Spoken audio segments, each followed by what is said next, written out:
to another session of Ensenada.com, the only place online where you can see Ensenada, Baja California in English and Espanol.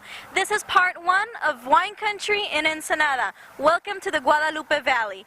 Here in the Guadalupe Valley at the entrance of the wine route, we're going to be checking out San Antonio de las Minas, which is the first community in which you enter in the Valley of Guadalupe, right before all of the wineries. As you can see behind me, there are lots of vines, there is lots of things to do. We're going to check out regional products, we're going to check out food in the area, and of course we're going to do a little bit of wine tasting. So please join me for another session of Ensenada.com. Right when you drive into what is San Antonio de las Minas, you will encounter a stoplight. Right at the stoplight, you can make a right and find several wineries, creameries, restaurants like wood-fired pizza. Here at Cremería Los Globos, we're going to go in and find out about the regional products that we can find in Ensenada. Now, regarding these products, we're going to be talking about beauty products, we're going to be talking about cheese, more wine, cream, we're going to be talking about different spices. So let's go in and check it out and get something to taste in our palates.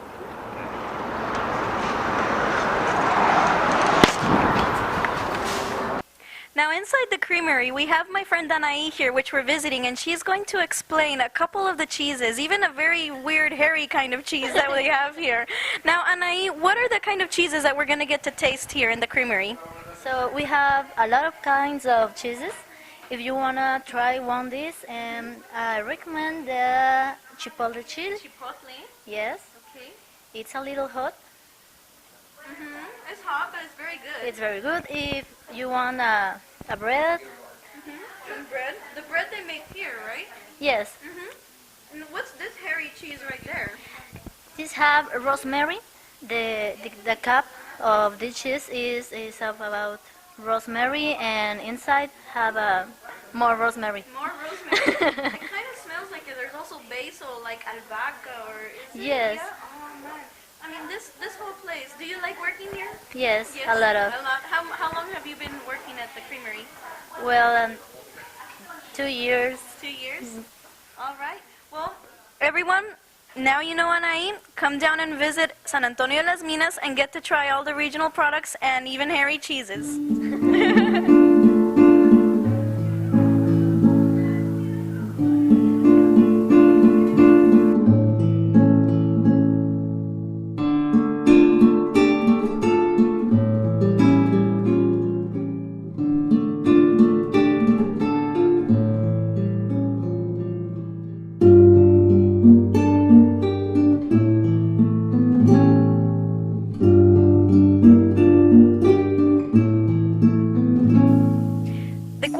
Valley actually gets its name from a Franciscan mission called Nuestra Señora de Guadalupe. Now, in this case, the native tribes actually were the ones that destroyed this mission, and after that, the name just kind of stuck. But afterwards, later, we have a lot of different families from Russia, from Italy, from France coming in that actually also started to produce their own wine and their own techniques and their own products. So that's why here in the Wine Valley, we can find so many different things and so many interculturalism, and so, I don't know, it's just beautiful here. It makes me just want to stay here forever.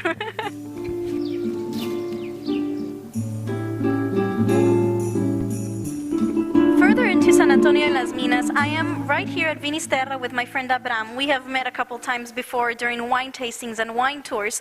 Now, Abram, how did Vinisterra start? And you're the sommelier here who's in charge of the tours and the tastings.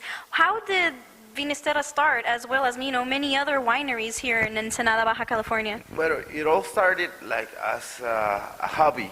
You know, the owner, Guillermo Rodriguez, was playing dominoes. He's a real fanatic of playing dominoes, so he used to bottle his own wine, but he went to Santo Tomas, which is the oldest winery here in Baja California. He met with the winemaker over there, and they became really close friends, and they came here to San Antonio, which is Finisterra right now, and the only thing they were talking about is making wine. So they went to France, certificate 50,000 plants, and they planted around the ranch.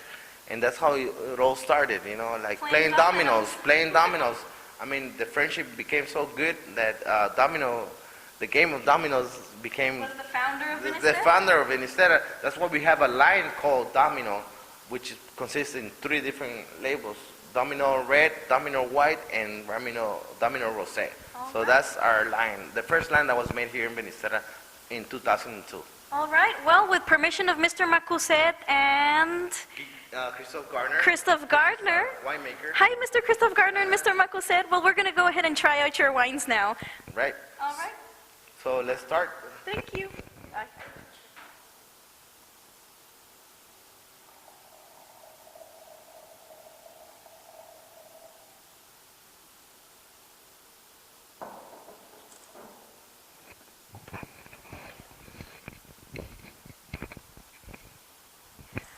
Okay, now for a proper wine tasting, usually you have to do the swirling thing and then you sniff it and then everything else, but they never explain to you what that is for actually. And there's actually a pretty good reason.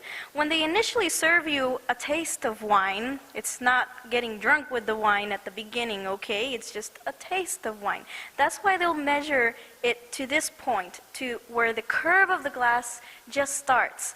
Why? Because when you have a red wine, one of its main preservatives is actually alcohol, which is what they use to ferment it to begin with, which what makes us, happy. So in order to get rid of that aftertaste and that strong alcohol-y flavor, we swirl it to get oxygen in it.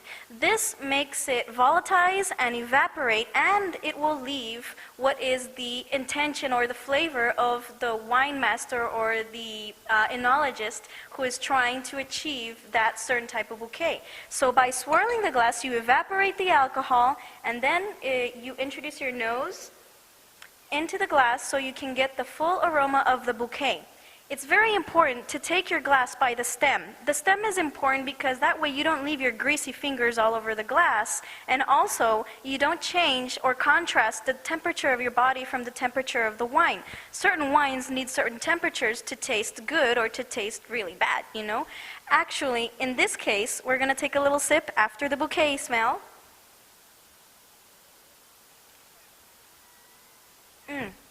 No, that was actually really, really good. Now, this is very nice. This is very nice, Abraham.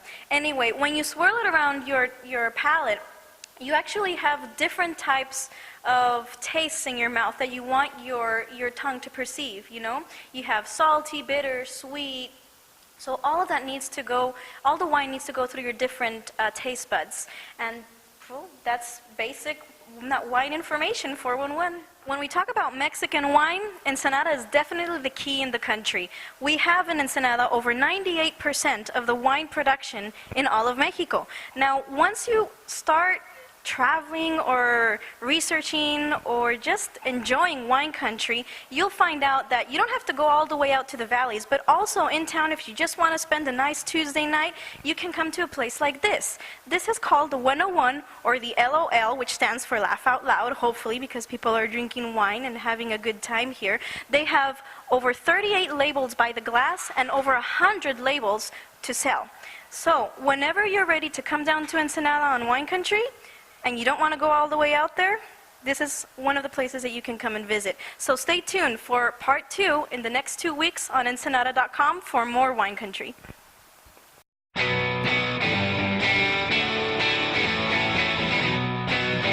Mm-hmm.